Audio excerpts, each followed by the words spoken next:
What up, guys? It's Guck. Are you about to listen to the podcast? Do you like the podcast? Do you perchance like listening to the podcast? Give us a rating. Give us a review on iTunes. We appreciate it. That helps us keep going. Tweet at us. Visit the website. All that stuff helps. And enjoy the episode.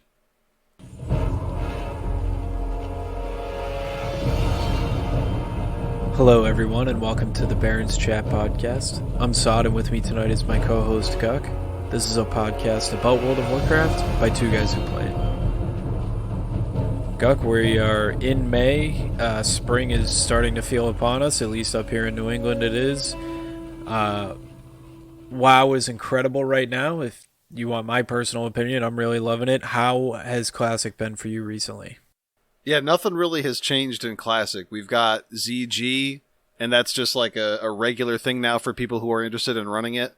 But outside of that, we haven't had anything. It seems like, obviously, a lot of people are getting ready for the next big phase, which is going to be a massive one.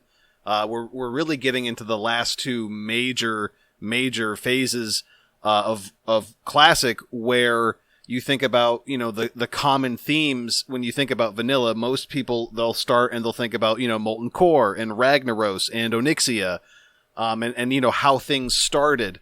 But now we're really getting into how things ended. We're getting into Phase 5, so that's going to be the release of AQ, and Encourage is going to be a massive event on your server. The opening is going to be huge.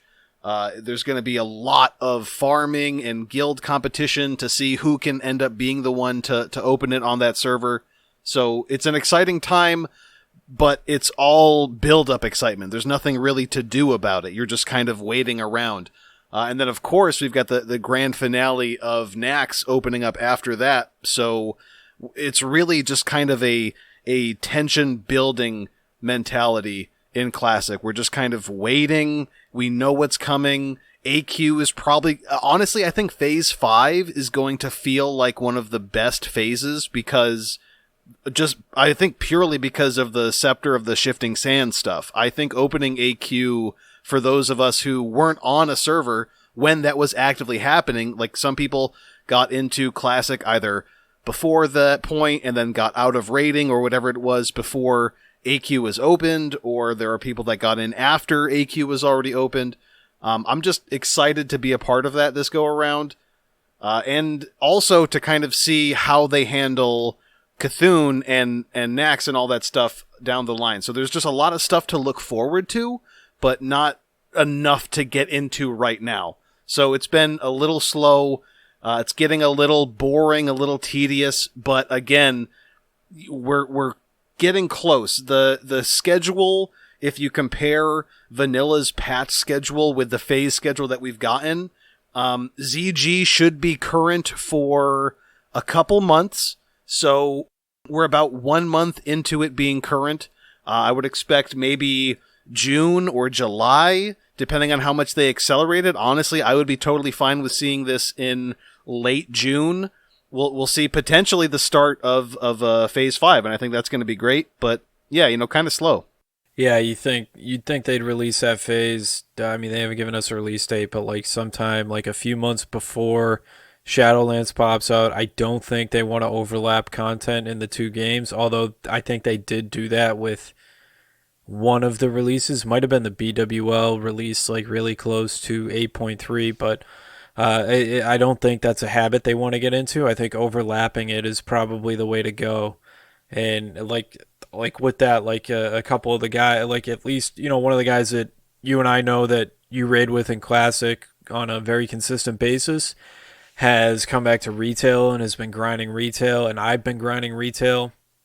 And like, I don't know what it is, like something just snapped at me this week and I'm just loving retail. So I did a plus 15 on 2 characters. So that's a max eye level reward in my chest tomorrow. So I'm very excited about that. Like I did LFR and I wiped 10 times on LFR and Azoth, which is like way too hard for LFR. I don't understand why they have to fight that hard. Like, I guess we can get into that later, but like I had fun in there. Like I enjoyed myself. It was fun, like problem solving and trying to help, all these people that have never done the fight, and multi-classing, and now like trying to like a plus 10 is nothing to me now, and like now that I've been running and playing consistently and doing high end content for a few weeks, I do plus 10s like they're nothing. So I carried, a couple of my buddies through a plus 10, got them a decent reward, and they can at least get 2 pieces of Azurite armor in their cache, or no, not in their cache, with the Titan Residium that they're gonna get tomorrow.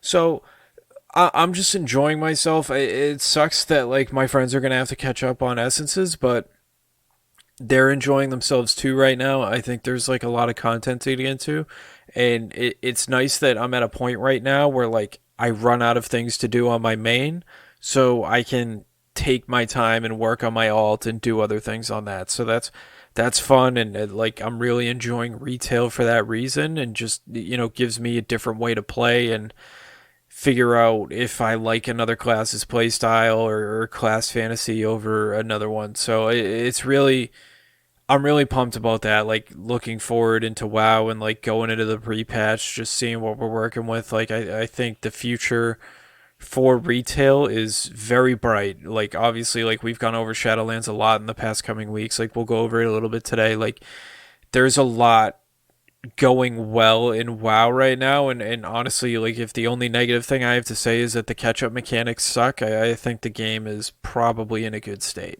Yeah, I think all things considered about 8.3, if you ignore the fact that the catch up on getting essences is still abysmal, and it involves you doing content that is like so beyond obsolete that it's probably borderline terrible. If you ignore the essences and then you ignore the corruption RNG, so the fact that your itemization is essentially gripped as tightly as possible to the corruption resistance that you can manage while maximizing your infinite stars or coalescing void or the other ones that are the new kind of corruption flavors of the week. Yeah, the Twilight Devastation, that's what all those tanks are running. Yeah, so if you ignore those two, I think just beautiful Achilles heels. Like if you literally take those systems out, you make essences something that people can just buy with currency. I don't know, add a new currency that you can farm doing your horrific visions, and then that can also purchase you essences, and just nix or maybe even attempt to balance corruption.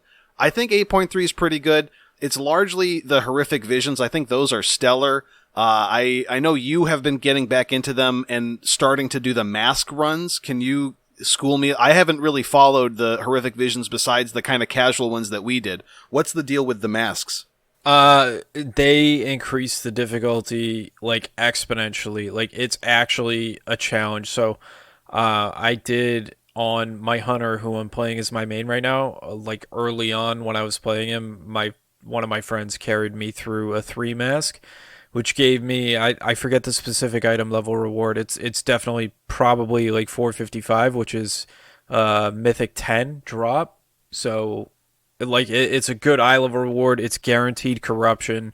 So it's good like that. If you're capable of doing a 5 mask, 5 chests, you're going to get either 470 or 475. I should know the number off the top of my head, but I don't. And it's guaranteed corruption. So like that helps your RNG a little bit, right? If you're capable of doing that and pulling that off, yeah, you might get unlucky with your corruption, but like the more end game content that you do, right? Like if you open your Mythic Plus weekly cache, if you do like 2 to 3 5 mask 5 chest visions, you're gonna get your correct corruption eventually. So I don't have it yet. I'm also not doing that content yet, but like you do increase your chances. So and here's the thing, those vision runs are actually fun. It's not like grinding out islands where it's just monotonous and terrible. Doing those challenging runs is fun and rewarding, and you're on a timer, and it's like what you do actually matters. It's not like a guaranteed win like Warfronts or just a repetitive homework assignment like Islands. But like what exactly do the masks do? Does it just scale the health and damage? Are there new mechanics thrown in? Yeah. Like, what is it? So it's both. So every mask increases the health and damage of the mobs by 25%, I think. That could factor down like the lower you go. I haven't like paid attention to the high mask, so I tried to do a 2 mask this week on my hunter with my last vessel that I had, and I was going for a cloak upgrade to get my hunter's cloak to rank 13, which is 2 away from max. You max out at 15, and I really need the corruption resistance, so it's like vitally important that I get these upgrades. And I got complacent. I pulled a few too many mobs. I died. My auto res went off, and I got stunned, and then immediately died again. And I did not get my cloak upgrade. So it's like devastating. It is possible to mess up in these, and I would have, if I didn't get greedy, I would have easily completed a 5 chest 2 mask with no issues. So, you're really never out of danger. Like even like the people that are geared, like doing a 5 mask, like if you're a mythic player, like you can mess up and you can die and you can ruin, that vessel, and you only get so many vessels per week if you do all the content, all the dailies. So it's definitely punishing. It's like a risk reward, and it's definitely worth risking, I would say, especially once your cloak is at the max rank, because you definitely you want that corruption. Like corruption is so make or break for your performance in a Mythic Plus dungeon, in a raid, in PvP. Like Sea-Doo today was saying, like he might drop like 3 million gold because he needs specific corruption for arena, and I saw that on his Twitter account. So like it's vitally important. It's obviously like the higher content you do, the more specific corruptions that you want, but if you're not doing high-end content, like it's probably not going to make or break you. Like I'm only heroic raiding and doing Mythic Plus, so I'm doing okay damage. If I had better corruption, it would be a little higher, but it wouldn't shoot me drastically up. Yeah, I guess I'm okay with that. I feel like it's a better system than a lot of the systems that they've added. The corruption system, it's certainly evident that the team was trying to do something somewhat interactive that gave you an additional layer of choice when itemizing. But I think when we move into Shadowlands, obviously corruption and Titan Forging, they're going to be going to the wayside. But corruption and corruption resistance, I feel like a system like that might be persistent, but in some form of the anima system. Because much like how with the visions, you have like a soft cap, right, of how much you can get your cloak up. They tweak that with Torghast because it seems like, and of course none of this is final, it seems like you have more opportunity to go in there and get what you need out of it every week, as far as like the anima points or whatever upgrades we end up getting, without necessarily restricting it behind, like in 8.3, the assaults or whatever it is that you need to do to go get your vessels. So I like that they're tweaking things and trying to keep stuff, but kind of rebrand it. I obviously don't have a ton of experience with the corruption system, but I do appreciate that it is something new that they tried, and it was a really good transition out of Titan Forging. I think, no matter what you have to say about corruption, at the end of the day, it was ultimately the Titan Forging killer, and that is something that is very good for WoW. Yeah, and like even though like I'm enjoying the system right now, like it definitely has its flaws, and I'm looking forward to Shadowlands, where like Ian already said where like gear isn't going to be as accessible to us as it is now, which I think is great, right? Because like you get gear from literally everything right now, and it makes it feel not cool when you get an item and you're just like, oh, I don't care, I don't need this.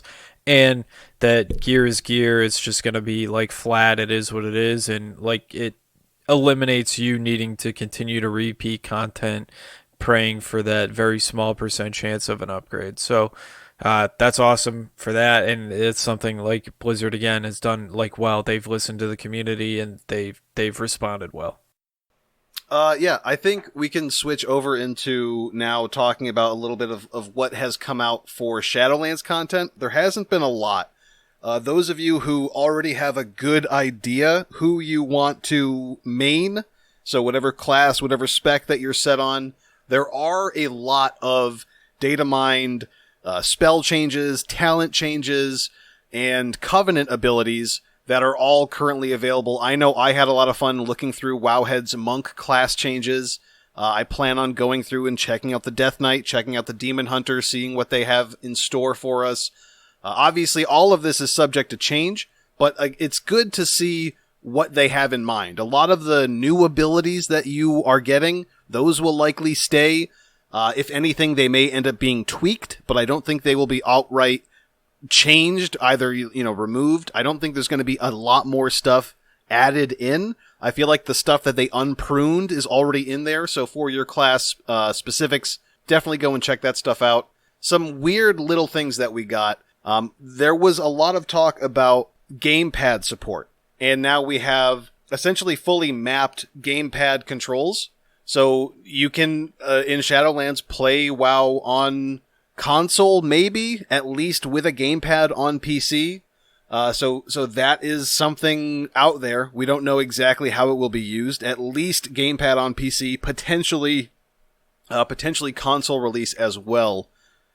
But the last thing that the alpha guys have had to work with is basically just the new zone Revendreth and the new covenant, the Venthyr covenant. So these are the vampire guys. This is where Kael'thas is. This is going to be the zone with the first raid. So Castle Nathria is going to be the first raid of Shadowlands. I think that one's going to be pretty cool. It's largely, I think, kind of self-contained as far as the lore goes. It has a Venthyr main boss, and a lot of the bosses here are Venthyr or zone related. There is that one thing that a lot of people are talking about. There was a element of an intermission phase in a Castle Nathria fight that is very reminiscent of DDR. So something that Sada and I talked about is it's going to be great to go through your raids and wipe on a boss because someone doesn't know how to do the DDR mechanic, right? Like you think about the intermission in Mechatork, right, where you basically have to get in a machine and tell someone what color button to press, and even that was difficult for people. Now that we're adding in DDR, I'm just excited to laugh at people failing at that. I think that's just going to be hilarious. Yeah, I mean, to be fair, Mechatork had its issues for colorblind people, I think especially, was like a huge problem. So you're right. Like, imagine doing that on like a mythic prog night and you just can't do it. It's like the soccer boss, like people that can't do the mechanic and you just wipe on it for like 10, 15 attempts because, somebody can't aim the ball in the right direction or they can't hit the right button to match up with what they need to.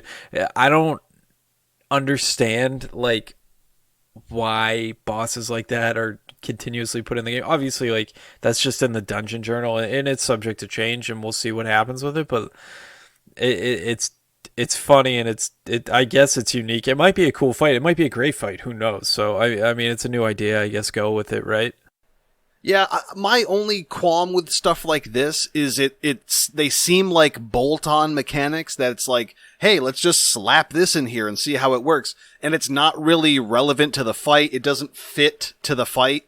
In the Mechatork battle, to kind of bring that back up, it makes sense that a Tinkerer gnome would have robots and would have a shrink ray. The gnomish shrink ray is a huge throwback to Classic. And that those two things would work together. So it makes sense within the lore, within the confines of the fight, and it helps you kind of get over the fact that you're literally right-clicking on a robot and then just looking at the colors and shapes and telling other people what colors and shapes to press, right? It's totally different from the typical WoW raid content. If they can work it in right, I think it won't be as distracting as it seems. I do think it's nice that they throw in these intermissions with something else, but again, it has to make sense. It has to fit to the fight itself and to the raid as a whole. Yeah, and I haven't looked too much into the raid yet. I mean, I know like the outline of the castle looks incredible, right? I mean, we say that all the time. Like that zone is, and I'm not into like that Castlevania like horror stuff.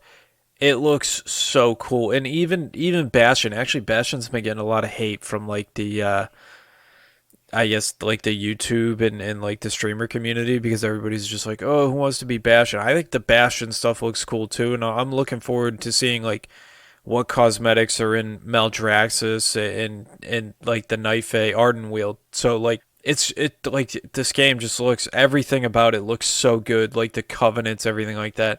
And I at first I was like really against them putting player power in sync with covenants, and I don't know, man. Like I feel like your choice has to mean something, and hopefully they can balance it close enough so like you're not gonna struggle if you go with the wrong one. Like specifically, like if you're like a couple percent off and it's like not far, then I think it'll be all right. And I think hopefully that, you know, I haven't gone down the list of like abilities that Breach put out, but like hopefully these abilities are close enough and like utility and like use that they can get it with, you know, within a couple percent, and your choice doesn't matter, and maybe you can go with your cosmetic or like, you know, whichever lore you want to focus on, because those covenants look like such a cool system that I hope it can just be based on what you want to go with as opposed to what is going to be the most overpowered for your class, because obviously that's the way I like to play, so that's probably what I'm going to go with unless it's close, in which case I'm going to go with whichever one I think is cooler while I'm leveling up. Yeah, there's a lot of kind of theoretical, philosophical stuff around the covenants that I take issue with. Largely, we want to avoid basically, okay, this is the Mythic Plus covenant, this is your raid covenant, this is your PvP covenant, this is your utility whatever covenant. You don't want to have that because people like to do more than one type of gameplay. I mean, some people like to do all of it. A lot of people, I would say the general public, they do Mythic Plus and they do raiding of some extent, right? And then, or there's people that do Mythic Plus and PvP to some extent. And usually the Mythic Plus is kind of the filler. It's kind of a means to an end to get that gear. So it's not something that you would want to fully invest in because it limits you in your utility in the other kind of avenues of gameplay. But here's the real kind of issue with the covenants. If they make the covenant abilities like not super strong and they're all somewhat weak or utility focused, they will be more balanced and you'll have more kind of flexibility in what you choose, but the power that you get from it, the agency that you get from it, it won't be as much, right? And then you compare that to, okay, well, what if we make all of the covenant abilities really strong? The issue there is you're going to deal with balance between classes, balance between specs. That's going to be a much bigger issue that gets amplified the stronger those covenant abilities are. For the cost of, you know, the lack of balance, you get the benefit of my choice mattered to the extent that it got me that step of more power. So it's a really tough thing that the Blizzard team is going to have to deal with, right? You want to have these abilities be powerful so that your choice in Covenant feels impactful, but you also want to make people feel like they made a good choice without buyer's remorse. You don't want to be so invested in a Covenant just to see, oh, in 9.1, we've changed things up and rebalanced it, and now your Covenant is actually pretty bad for the type of gameplay that you want to pursue the most, right? It's going to be really tough for them to manage that. I anticipate that it's going to bring a lot of headaches if they make it really strong. The easiest solution, the easiest fix for this would be to make the Covenant abilities not that overwhelming. But again, if they're not overwhelming and they're one of the key kind of flavor elements of Shadowlands, it's going to feel a little flat. So I'm curious to see what they do. A little apprehensive because I can see where it's going to get difficult pretty quickly. Yeah, and you just have to hope that they can pull it off, right? Obviously, it's been a struggle for them in the past, and it's scary, but I'm gonna put my faith in them that they're gonna do the right thing. I'll say this: if they don't learn from the mistakes of Infinite Stars, Coalescing Void, and all of the nonsense of how unbalanced corruption was, if they have that same mentality going into the Covenants and they're like, well, we released it and a few of them are super strong and some of them really suck, but it's too late, we released it and we don't want to make you guys regret your choice, that's going to be kind of an issue. Because then you're either going to see people just strictly min-max, there's only going to be a certain covenant for a certain style of play, and ultimately it'll just be kind of like a default option that doesn't really feel impactful. So yeah, I'm a little reserved on the covenant system as of yet. I really want to see this in beta. I hope that we get a good beta with fully fleshed out covenants that can be explored for these very reasons, so that we can get feedback to Blizzard, get feedback from Blizzard, and hopefully fix that up before release, because that I feel like is going to be a part of what Azerite armor was for BFA. You know, once the expansion ships, it ships with that system. And that system has to be good. We can't have another Azerite armor fiasco. Yeah, because then we end up with essences, and that was cool until you had to do that on 12 different characters or the catch-up mechanics.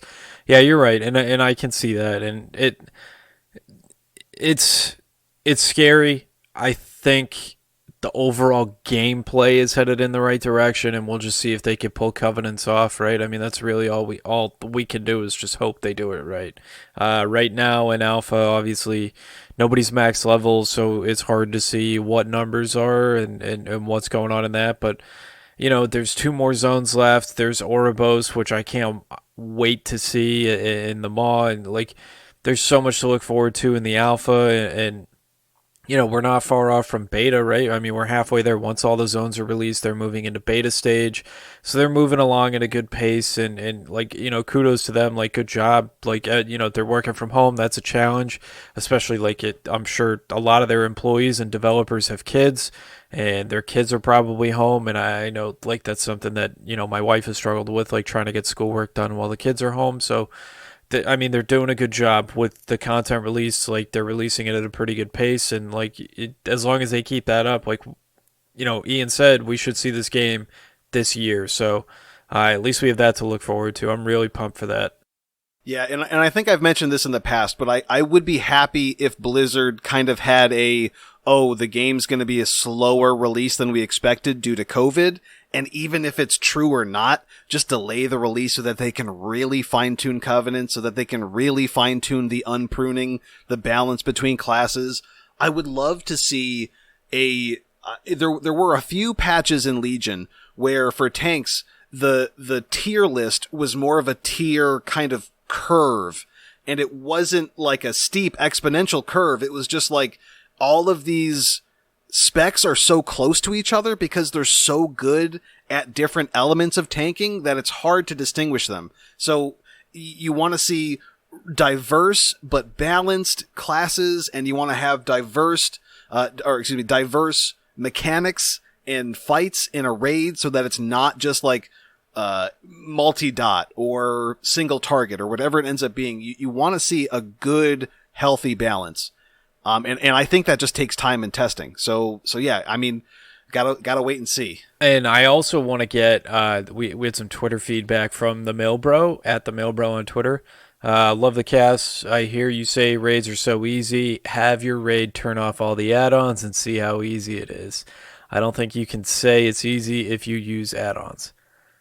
I would say that is a fair point. I would also say that I will not be able to raid without add-ons, definitely not in retail, and it would probably be pretty hard to pull it off in Classic too. I think you could do it, and I think it would be, like, decursive would probably be the hardest part about that with Classic. But, you know, add-ons have been a thing since the game, like, released pretty much. I've been using them since, like, vanilla, so, like, 2005. And DBM has been around since Vanilla WoW. So I get it. There are people out there who say, you know, they don't use add-ons. I know people who don't use add-ons, and it just makes my gameplay experience smoother. I don't know. I mean, you use add-ons, Guck, right? I know you at least use different user interface, and that helps that clean up. But like, what do you think? I think there are too many variables to get an actual accurate comparison. But yeah, if you were to take the add-ons away, the raid difficulty certainly gets harder. Largely in Classic because of design flaws. So you'll see a lot of add-ons that were developed in the Classic and BC days that are now just base UI elements of retail. So old school cast bars were fixed. A lot of obvious things with UI and with casting and with questing, all of that stuff has been fixed.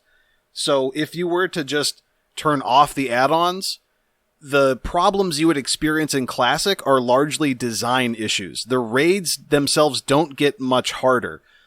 You have, for most fights, one mechanic. And that one mechanic is telegraphed by the boss's animation, which is the entire model that you're looking at, or by the old school cast bar, which are admittedly very bad. And there's also a chance that some bosses are programmed to do like an emote or a /yell, something like that that gives it away.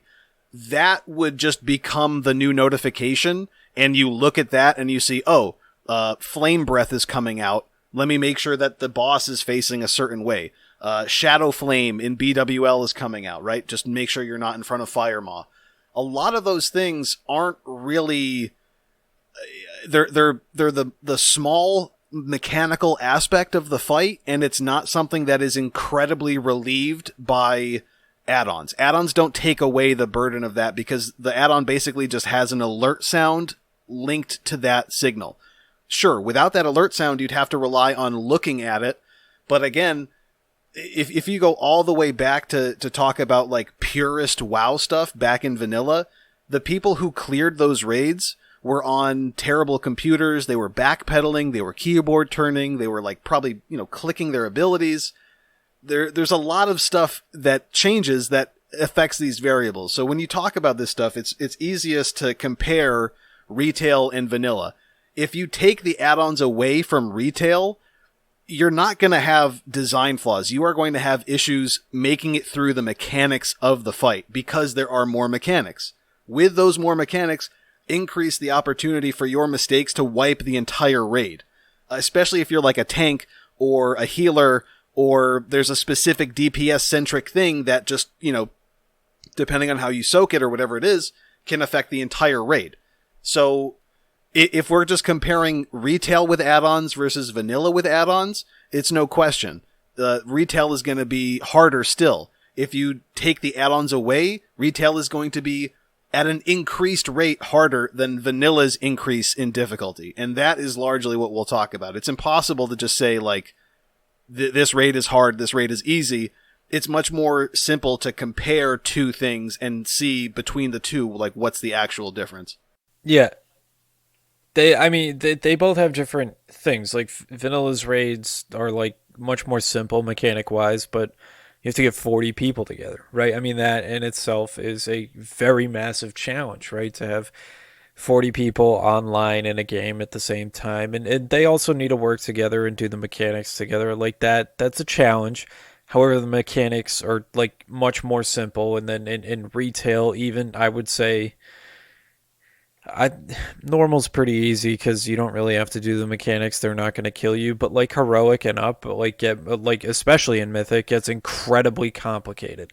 And I wouldn't be able to do it without DBM alerting me that mechanics are coming at me. Like, there's people out there that could, and it's not me. Then, like, I'll use my add-ons all the time, and the Mail Bro's right. It does make it easier to a point, but it you still have to play the game yourself. So it really only changes to cursive, and with a little organization, like, you can overcome that. Yeah, you think about I don't play a healer in Classic, but the issue of your raid frames not showing up properly, that's a big deal. And that's purely a design flaw. That's not like a raid specific thing. That's a Classic specific thing that spans all the raids. And it's based on the version of the game. And then going back to the 40-man aspect of it, you kind of can't afford to have in a 40-man raid one targeted mechanic that wipes the entire raid, because there are so many people. It's not fair to have all 39 other people be, dead set and focused on one person doing their thing. Now, granted, as a tank, as the main tank, that is you, but you volunteer for that role. Just the random Joe Blow DPS doesn't move out of the raid and everyone dies. That is only present in one fight so far, right? We've had that in in Barrens, right? And you literally just walk away from the group and go explode in the corner. The mechanic for it's obvious, it's telegraphed, it's something that you can pay attention through the animation or target of target or something that's been said in the game log. But still, the point of, do the add-ons make vanilla raids easy? Sure, of course, but that's what they're designed to do. Are vanilla raids hard? No, I don't think anyone thinks vanilla raids are hard. With or without the add-ons, no one would say that they are hard in comparison to any of the later raids. As a game company, if they just put out the same difficulty or a decreasing difficulty, people would not want to play the game as much as they did into Wrath. It's clear that difficulty went up, and the qualifiers to do that content went up, and people enjoyed it. That's why Wrath had huge numbers, because the game got harder and harder at the end, but also more accessible in the way that kind of the community was built up. There's more content. There's a better design system. There's better UI. There's a better casting and all the stuff that they fixed. The catch-up mechanics were so freaking easy. If you wanted to level alter a new character, it did not take you forever to catch up. And all the raids were relevant the entire expansion. So yeah, I would say if you're talking about raids in a void, sure. Yeah, add-ons are designed to make it easier, but I would not say that without add-ons they magically become hard, especially when you can compare it to, Mythic Jaina, which has 4 phases, it's 11 minutes long, Mythic Gul'dan, where there was a surprise phase where you had to fight the demon within, which was the embodiment of Illidan's demon.